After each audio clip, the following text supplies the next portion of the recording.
Chapter 15 में आपका स्वागत है। पिछले चैप्टर में हमने रिट्रीवल ऑगमेंटेड जनरेशन के लिए एक कॉम्प्रिहेंसिव टूलकिट बनाया था, जिसमें हमने chunking mechanics, vector indices, dynamic reranking और क्वांटिटेटिव आरएजी मैट्रिक्स में मास्टरी हासिल की थी।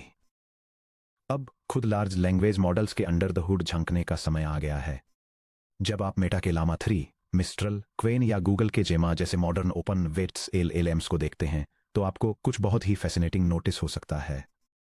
हालांकि उनका मैक्रो आर्किटेक्चर अभी भी clearly original 2017 transformer encoder decoder blueprint जैसा दिखता है, फिर भी लगभग हर इंटरनल कंपोनेंट में एक मेजर इंजीनियरिंग अपग्रेड हुआ है। स्टैंडर्ड लेयर नॉर्मलाइजेशन लेयर्स को आरएमएस नॉर्म से रिप्लेस कर दिया गया है। ट्रेडिशनल रेलू या जेलू एक्टिवेशन फंक्शंस की जगह स्विग्लू आ गया है और एब्सोल्यूट पोजिशनल एनकोडिंग्स को रोटरी पोजीशन एम्बेडिंग्स यानी रोप से स्वैप कर दिया गया है। इस सेक्शन में हम आरएमएस नॉर्म यानी रूट मीन स्क्वायर नॉर्मलाइजेशन के साथ प्री नॉर्मलाइजेशन को एग्जामिन करके इन मॉडर्न ट्रांसफॉर्मर रिफाइनमेंट्स में अपनी डीप डाइव की शुरुआत करेंगे। हम पोस्ट लेयर नॉर्म से प्री लेयर नॉर्म तक के हिस्टोरिकल और मैथमेटिकल इवोल्यूशन को ट्रेस करेंगे। ये एक्सप्लोर करेंगे कि फीचर मीन को सबट्रैक्ट करना कंप्यूटेशनली वेस्टफुल क्यों है। Step by step RMS norm की मैथमेटिक्स को डिराइव करेंगे और स्क्रैच से एक प्रोडक्शन ग्रेड पाईटॉर्च इंप्लीमेंटेशन बनाएंगे। सेक्शन ब्रेक, ग्रेडियंट हाईवे का recap, post LN versus pre LN.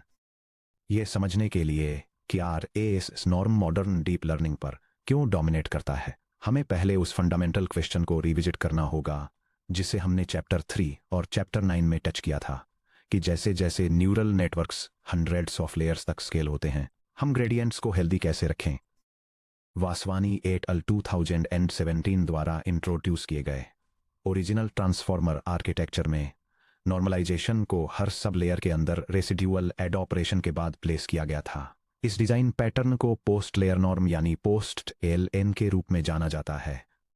यह डेफिनेशन न्यूरल नेटवर्क आर्किटेक्चर्स के लिए पोस्ट लेयर नॉर्मलाइजेशन टेक्निक को इलस्ट्रेट करती है, जहां इनपुट और सब लेयर आउटपुट के सम पर लेयर नॉर्मलाइजेशन परफॉर्म किया जाता है, जबकि पोस्ट एलएन शैलो नेटवर्क्स के लिए अच्छे से काम करता है। जब नेटवर्क्स गहरे होते जाते हैं तो ये गंभीर ऑप्टिमाइजेशन चैलेंजेस खड़े करता है। आप ध्यान दीजिए कि लेयर नॉर्म ऑपरेशन कहां पोजीशन किया गया है, यह सीधे रेजिड्यूअल स्ट्रीम पाथ पर बैठता है। जैसे ही backward gradients output layer L से नीचे इनपुट लेयर 1 तक प्रोपेगेट करते हैं, उन्हें नॉर्मलाइजेशन फंक्शन के नॉन लीनियर डेरिवेटिव से बार बार गुजरना पड़ता है। मैथमेटिकली इसकी वजह से शुरुआत की लेयर्स में ग्रेडियंट्स का नॉर्म गहरी लेयर्स के मुकाबले एक्सपोनेंशियली कम हो जाता है।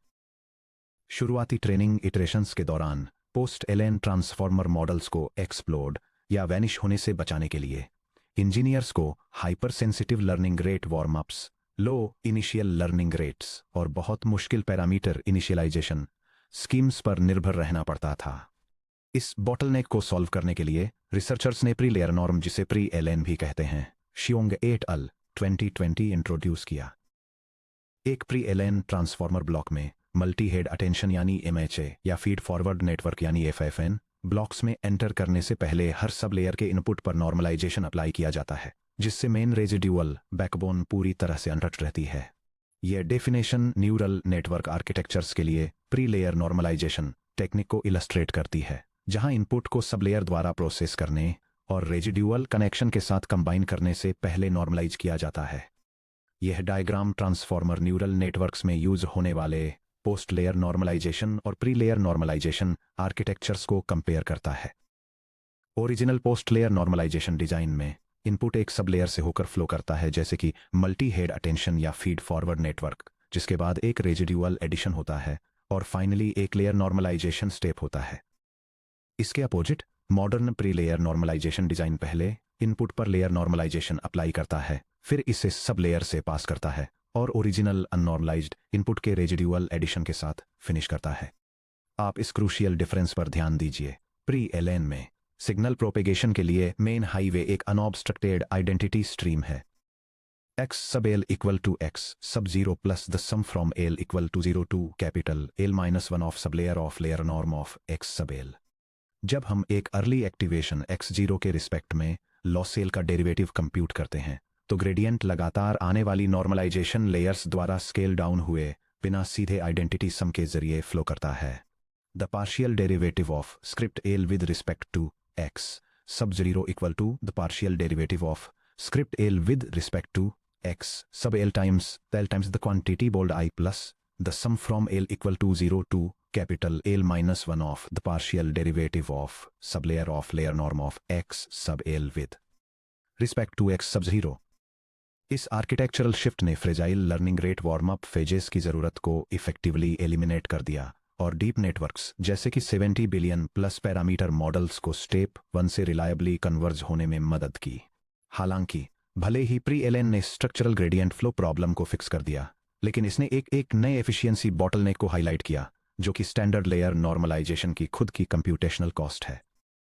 Section break standard layer normalization को डिकंस्ट्रक्ट करना, यह पिन पॉइंट करने के लिए कि स्टैंडर्ड लेयर नॉर्म स्केल पर बॉटलनेक क्यों बन सकता है, आइए डिसेक्ट करते हैं कि क्या होता है जब एक हिडन एक्टिवेशन वेक्टर एक standard N dot layer norm module से होकर गुजरता है। मान लीजिए एक input feature vector a equal है वेक्टर a1 a2 से लेकर a d transport r2 the d में जो d हिडन डायमेंशंस में एक सिंगल टोकन के हिडन स्टेट को रिप्रेजेंट करता है।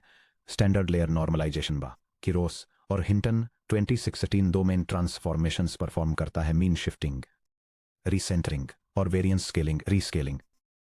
स्टेप 1 मीन और वेरिएंस कैलकुलेट करना। सबसे पहले यह सभी d डायमेंशंस में सैंपल मीन म्यू कैलकुलेट करता है। Mu equal to 1 over d times the sum from i equal to 1 to d of a sub i। इसके बाद यह उस मीन के चारों ओर वेरिएंस सिग्मा स्क्वेयर्ड कंप्यूट करता है। Sigma squared equal to 1 over d times the sum from i equal to 1 to d of the quantity a sub i minus mu squared. Step 2 zero mean और unit variance standard estimation. Mu और sigma squared का use करके layer हर activation scalar ai को एक zero mean unit variance distribution में normalise करती है, जिसमें डिवीजन बाई जीरो को रोकने के लिए एक छोटा numerical stability constant epsilon greater than zero add किया जाता है। A hat sub i equal to the fraction a sub i minus mu over the square root of sigma squared plus epsilon. Step 3 affine transformation. Finally network की representation capacity को restore करने के लिए layer norm एक learnable element wise scale parameter gamma in r2 the d gain और shift parameter beta in r2 the d bias apply करता है। y sub i equal to gamma sub i times a hat sub i plus beta sub i। The hardware bottleneck high memory bandwidth cost. एकदम theoretical perspective से देखें, layer norm lightweight है, यह per token O of D operations लेता है। हालांकि modern GPU और TPU accelerators अक्सर एलिमेंट वाइज ऑपरेशंस के लिए मेमोरी बैंडविड्थ बाउंड होते हैं, न कि कंप्यूट बाउंड। जीपीयू हार्डवेयर पर स्टैंडर्ड लेयर नॉर्म को कंप्यूट करने के लिए जरूरी मेमोरी एक्सेस को देखिए। पास 1 इनपुट्स को रीड करें और सम कैलकुलेट करें। मीन म्यूको को कंप्यूट करने के लिए हाई बैंडविड्थ मेमोरी HBM से सभी डी वैल्यूज को फास्ट जीपीयू रजिस्टर या SRAM कैशे में रीड करें। पास 2 इनपुट्स को रीड करें और वेरिएंस कैलकुलेट करें। हर एलिमेंट AI से म्यू को सबट्रैक्ट करें और डिफरेंस का स्क्वायर करें, यानी quantity AI minus mu square और वेरिएंस सिग्मा स्क्वायर कैलकुलेट करने के लिए सम को एक्यूमुलेट करें। पास 3 नॉर्मलाइज और ट्रांसफॉर्म करें। इनपुट AI को दोबारा रीड करें और म्यू को सबट्रैक्ट करें, फिर सिग्मा स्क्वायर प्लस एप्सिलॉन के स्क्वायर रूट से डिवाइड करें और गामा i से मल्टीप्लाई करें, फिर बीटा i ऐड करें और फाइनल आउटपुट yi को वापस मेन HBM मेमोरी में राइट करें। हाई थ्रूपुट LLM ट्रेनिंग और रियल टाइम इन्फ्रेंस में जहां हिडन डायमेंशंस d की रेंज 4096 से 8192 या उससे ज्यादा होती है, वहां HBM और CUDA रजिस्टर्स के बीच एक्टिवेशन टेंसर्स को बार बार भेजने से काफी ज्यादा मेमोरी बस लेटेंसी आती है। इस ऑब्जर्वेशन ने रिसर्चर्स को एक फंडामेंटल सवाल पूछने पर मजबूर किया कि क्या हमें डीप नेटवर्क्स को स्टेबल रखने के लिए सच में जीरो मीन सेंटरिंग और वेरिएंस स्केलिंग दोनों की जरूरत है।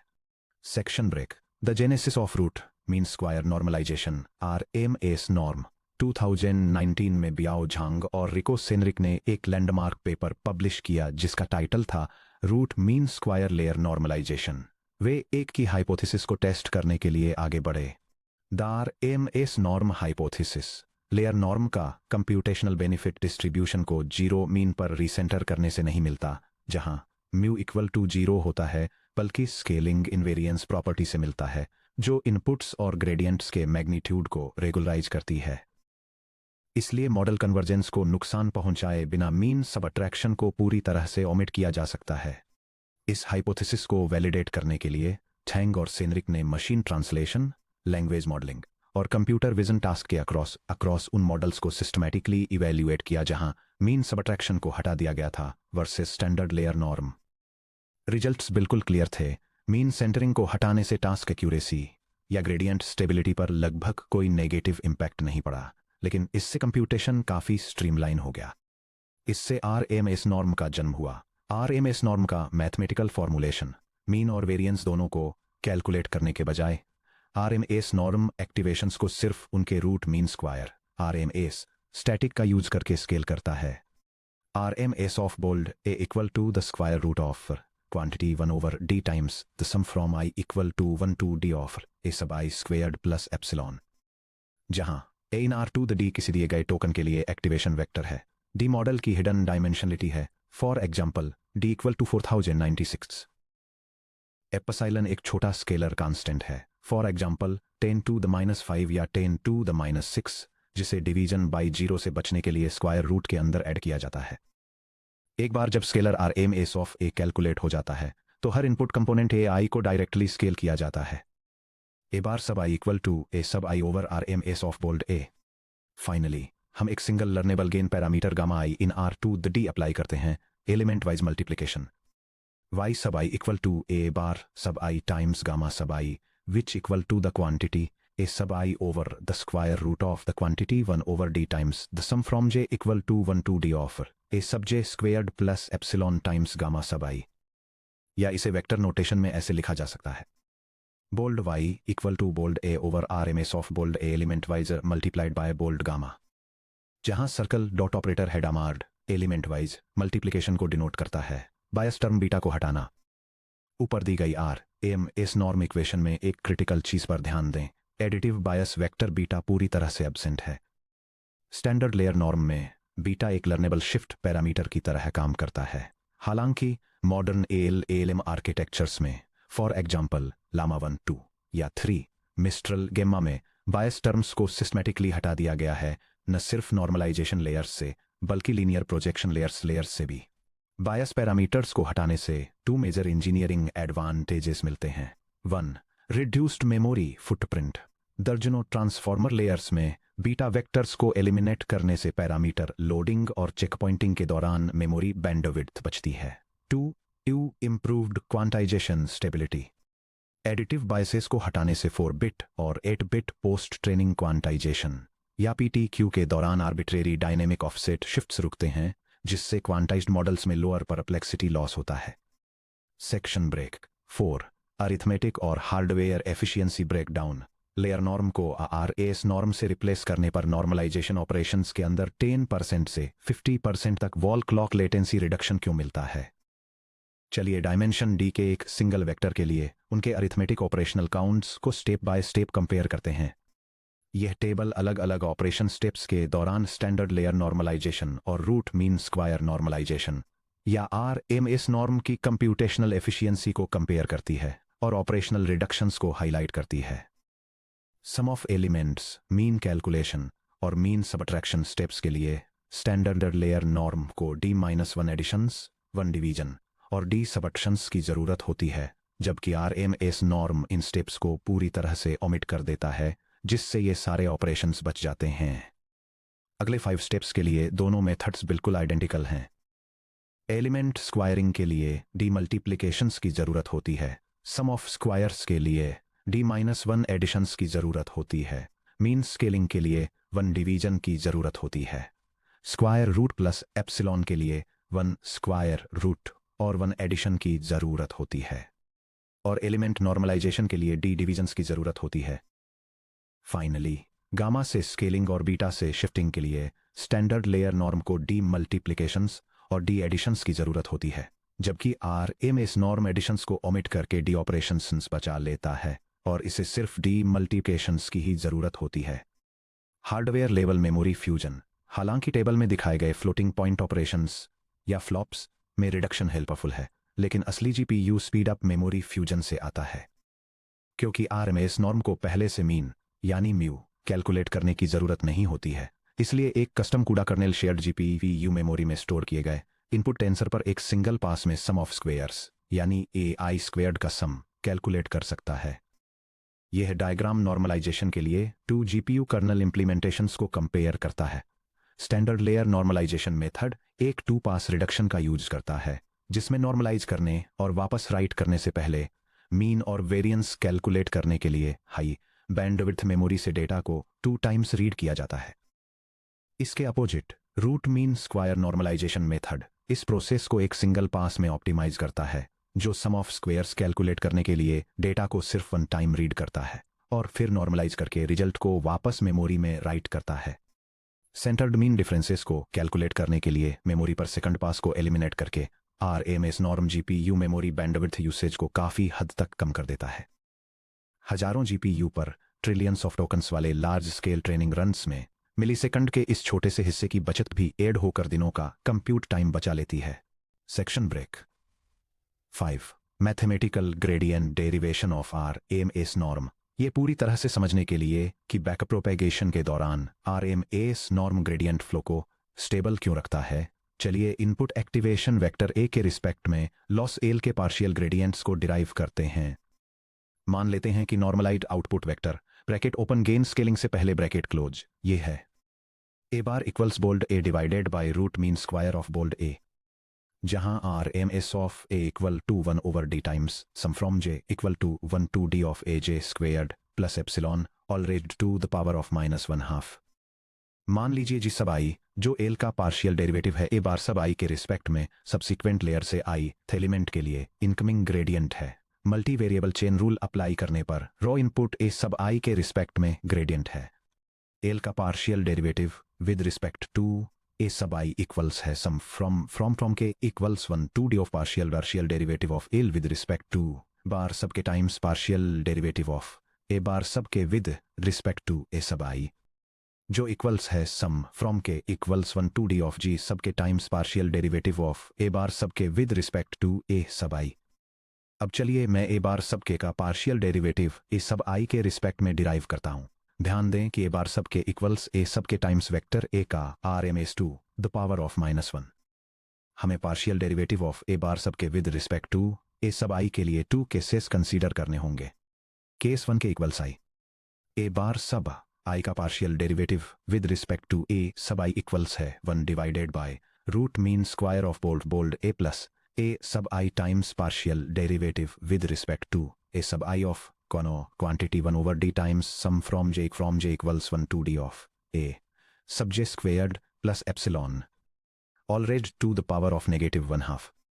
सेकंड टर्म पर पावर रूल अप्लाई करने पर the partial derivative with respect to A sub i of open parenthesis 1 over d times the sum from j equal to 1 to d of a sub j squared plus epsilon close parenthesis to the power of -1/2 equals -1/2 times open parenthesis 1 over d times the sum from j equal to 1 to d of a sub j squared plus epsilon close parenthesis to the power of -3/2 times open parenthesis 2 times is a sub I over d close parenthesis which equals -a sub I over d times the root mean square of vector a cubed।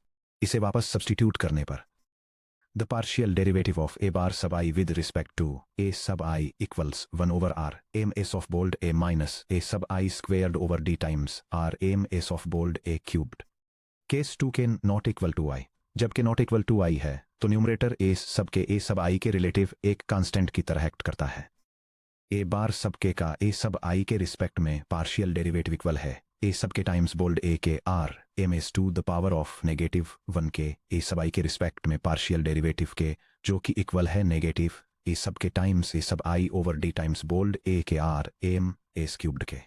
Gradient result को unify करना case 1 और case 2 को total gradient expression में combine करने पर mathematical formula colon फ्रैक curly bracket partial mathcal curly bracket L curly bracket partial a underscore i curly a bracket equal to g underscore i left bracket frac curly bracket 1 curly bracket T E dot 1 upon R M S of vector a को factor out करने और terms को rearrange करने पर partial derivative of L with respect to a sub I equals 1 over R m S of bold A times the quantity G sub I minus A sub I over D times R m S of bold A square times the sum from K equals 1 to D of G sub K times A sub K। Notice कीजिए कि यह gradient formula कितना clean और elegant है। Term sum from K equals 1 to D of G sub K times A sub K simply incoming gradient vector G और input activation vector A के बीच का इनर प्रोडक्ट है। यह इनर प्रोडक्ट एक ऑटोमेटिक सेल्फ रेगुलेटिंग प्रोजेक्शन की तरह काम करता है। ग्रेडियंट का कोई भी कंपोनेंट जो एक्टिवेशन मैग्नीट्यूड स्केलिंग के डायरेक्ट डायरेक्शन में पॉइंट करता है उसे प्रोजेक्ट आउट कर दिया जाता है। इसकी वजह से RMS norm inherently gradient vectors को अनकंट्रोलेबली बढ़ने से रोकता है, जिससे मैसिव पैरामीटर स्केल्स पर भी स्टेबल ट्रेनिंग एंश्योर होती है। सेक्शन ब्रेक 6 पायटॉर्च एपीआई और कस्टम इंप्लीमेंटेशन गाइड। अब जब हमने मैथमेटिकल फाउंडेशंस को कवर कर लिया है तो चलिए पायटॉर्च में एक production grade RMS norm module implement करते हैं। न्यूमेरिकल स्टेबिलिटी और एग्जीक्यूशन परफॉर्मेंस को ऑप्टिमाइज करने के लिए पायटॉर्च एक dedicated reciprocal square root operator torch RSQRT-X provide करता है, जो एक सिंगल फ्यूज्ड हार्डवेयर ऑपरेशन में 1 by square root of X compute करता है। यहाँ स्टेप बाय स्टेप इंप्लीमेंटेशन दिया गया है। यह सेगमेंट पायटॉर्च में एक कस्टम न्यूरल नेटवर्क लेयर को डिफाइन करता है, जो root mean square layer normalization को इंप्लीमेंट करता है। यह लेयर ट्रेनिंग को स्टेबलाइज करने के लिए फाइनल डायमेंशन के अलोंग इनपुट वैल्यूज को उनके रूट मीन स्क्वायर से नॉर्मलाइज करती है और डिवीजन बाय जीरो को रोकने के लिए एक स्मॉल कांस्टेंट का यूज करती है। न्यूमेरिकल स्टेबिलिटी को मेंटेन करने के लिए यह इन कैलकुलेशंस को हाई प्रिसीजन में परफॉर्म करती है, इससे पहले कि नॉर्मलाइज्ड आउटपुट्स को एक लर्नेबल वेट पैरामीटर के साथ स्केल किया जाए और उन्हें ओरिजिनल प्रिसीजन फॉर्मेट में रिटर्न किया जाए। वेरिफिकेशन और सैनिटी चेक। चलिए एक प्रैक्टिकल वैलिडेशन स्क्रिप्ट लिखते हैं ताकि यह वेरीफाई किया जा सके कि हमारा custom RMS norm module 3D ALLM activation tensors bracket में batch size, sequence length, hidden dim पर एक्सपेक्टेड तरीके से काम करता है और इसके बिहेवियर को स्टैंडर्ड पायटॉर्च NN.layer नॉर्म से कंपेयर करते हैं। यह टेस्ट स्क्रिप्ट पायटॉर्च का यूज करके एक custom root mean square normalisation layer की परफॉर्मेंस और पैरामीटर एफिशिएंसी को इवैल्यूएट करता है। यह एक लार्ज लैंग्वेज मॉडल के से सिमुलेटेड एक्टिवेशन डेटा को जनरेट करता है, इसे नॉर्मलाइजेशन मॉड्यूल के जरिए पास करता है और वेरीफाई करता है कि आउटपुट सक्सेसफुली अप्रॉक्सीमेटली 1 की target root mean square value तक स्केल होता है। इसके अलावा यह इस कस्टम लेयर के लिए रिक्वायर्ड पैरामीटर्स के टोटल नंबर को एक स्टैंडर्ड लेयर नॉर्मलाइजेशन मॉड्यूल से कंपेयर करता है, जो पैरामीटर फुटप्रिंट में रिडक्शन को डेमोन्स्ट्रेट करता है, क्योंकि यह केवल एक गेन पैरामीटर का यूज करता है और बायस को एक्सक्लूड करता है। Execution output. यह PyTorch execution test 16 bit brain floating point tensors का यूज करके एक root mean square normalisation layer की फंक्शनैलिटी को वेरीफाई करता है। यह टेस्ट कंफर्म करता है कि output root mean square value approximately 1 है और पैरामीटर फुटप्रिंट को स्टैंडर्ड लेयर नॉर्मलाइजेशन से कंपेयर करता है, जिससे बायस टर्म के एक्सक्लूजन की वजह से पैरामीटर्स में 50% का रिडक्शन दिखता है। Section break 7 architectural real world adoption the open weights ecosystem. RMS norm के साथ प्री नॉर्मलाइजेशन की तरफ शिफ्ट होना सिर्फ एक थियोरिटिकल इंप्रूवमेंट नहीं है, यह हाई परफॉर्मेंस LLM आर्किटेक्चर में एक स्टैंडर्ड डिजाइन पैटर्न बन गया है। यह डायग्राम एक modern large language model layer के स्टैंडर्ड आर्किटेक्चर को दिखाता है, जैसा कि लामा 3, मिस्ट्रल और क्वेन जैसे मॉडल्स में देखा जाता है। प्रोसेस एक इनपुट टेंसर के साथ शुरू होता है, जो रूट मीन स्क्वायर नॉर्मलाइजेशन का यूज करके एक प्री नॉर्मलाइजेशन स्टेप से गुजरता है, जिसके बाद एक रोटरी अटेंशन मैकेनिज्म आता है जो मल्टी हेड या ग्रुप्ड क्वेरी अटेंशन को सपोर्ट करता है। इस अटेंशन ब्लॉक के आउटपुट को एक रेजिडुअल कनेक्शन के थ्रू वापस ओरिजिनल इनपुट में ऐड किया जाता है ताकि एक इंटरमीडिएट स्ट्रीम बन सके। इस इंटरमीडिएट स्ट्रीम को फिर से रूट मीन स्क्वायर नॉर्मलाइजेशन का यूज करके नॉर्मलाइज किया जाता है और एक switch gated linear unit multilayer perceptron के थ्रू प्रोसेस किया जाता है। फाइनली एक second residual connection pre processed intermediate stream को मल्टीलेयर परसेप्ट्रॉन के आउटपुट में ऐड करता है ताकि फाइनल आउटपुट टेंसर प्रोड्यूस किया जा सके। यहां एक समरी दी गई है कि कैसे premier open weight model series normalization को इंप्लीमेंट करती हैं। मेटा लामा फैमिली लामा 1, 2, 3 और 3.1 सभी ट्रांसफॉर्मर ब्लॉक्स में प्री आरएमएस नॉर्म का यूज करता है, जिसमें एप्सिलॉन इक्वल टू 10⁻⁵ या 10⁻⁶ होता है और पूरे नेटवर्क बैकबोन में सभी लीनियर लेयर बायस पैरामीटर्स को छोड़ देता है। मिस्ट्राल और मिक्स्ट्राल। मिस्ट्राल एआई मल्टी एक्सपर्ट लेयर्स में स्टेबल टोकन राउटिंग को एंश्योर करने के लिए ग्रुप्ड क्वेरी अटेंशन GQA और mixture of experts MOE routing modules के साथ मिलकर PRMS नॉर्म का यूज करता है। गूगल जेम्मा PRMS नॉर्म को शामिल करता है, लेकिन एक यूनिक वेरिएंस ट्वीक के साथ। जेम्मा एक्टिवेशंस को AKRMS से नॉर्मलाइज करता है और लर्नेबल वेट्स में एक ऑफसेट स्केलिंग +1 जोड़ता है, A बार टाइम्स गामा +1, ताकि मिलियंस ऑफ ग्रेडियंट स्टेप्स तक स्केल अप करते समय ट्रेनिंग डायनेमिक्स को स्टेबलाइज किया जा सके। RMS नॉर्म को अपनाकर ये models 3 crucial engineering goals achieve करते हैं। पहला, फास्टर ट्रेनिंग और inference. Reduced memory bandwidth usage से measurable wall clock throughput gains होते हैं। दूसरा, improved gradient stability. Scaling invariance deep architectures में मीन सब्ट्रैक्शन की जरूरत के बिना ग्रेडियंट एक्सप्लोजन को रोकता है। तीसरा, स्ट्रीमलाइंड मेमोरी फुटप्रिंट। एडिटिव बायस बीटा को हटाने से नॉर्मलाइजेशन पैरामीटर काउंट्स 50% तक कम हो जाते हैं। Section break. Summary card, pre normalization और RMS नॉर्म। इस सेक्शन को रैप अप करने के लिए यहाँ एक रेफरेंस कार्ड है जो RMS नॉर्म के की कॉन्सेप्ट्स को समराइज करता है। यह text block root mean square normalization के कॉन्सेप्ट्स और बेनिफिट्स को आउटलाइन करता है, जो कि डीप लर्निंग में यूज होने वाली एक टेक्निक है। यह डिटेल में बताता है कि कैसे ये मेथड सिर्फ उनके रूट मीन स्क्वायर मैग्नीट्यूड का यूज करके इनपुट्स को नॉर्मलाइज करता है और मीन को सबट्रैक्ट करने के ट्रेडिशनल स्टेप को बायपास कर देता है। यह अप्रोच प्रोसेसिंग स्पीड्स को तेज करती है, ग्राफिक्स प्रोसेसर्स पर मेमोरी यूसेज को कम करती है और बायस टर्म को एलिमिनेट करके रिक्वायर्ड पैरामीटर्स को हाफ कर देती है। यह ब्लॉक कई प्रोमिनेंट लार्ज लैंग्वेज मॉडल्स को भी लिस्ट करता है जो ट्रेनिंग स्टेबिलिटी और एफिशिएंसी को बनाए रखने के लिए इस नॉर्मलाइजेशन टेक्निक का यूज करते हैं।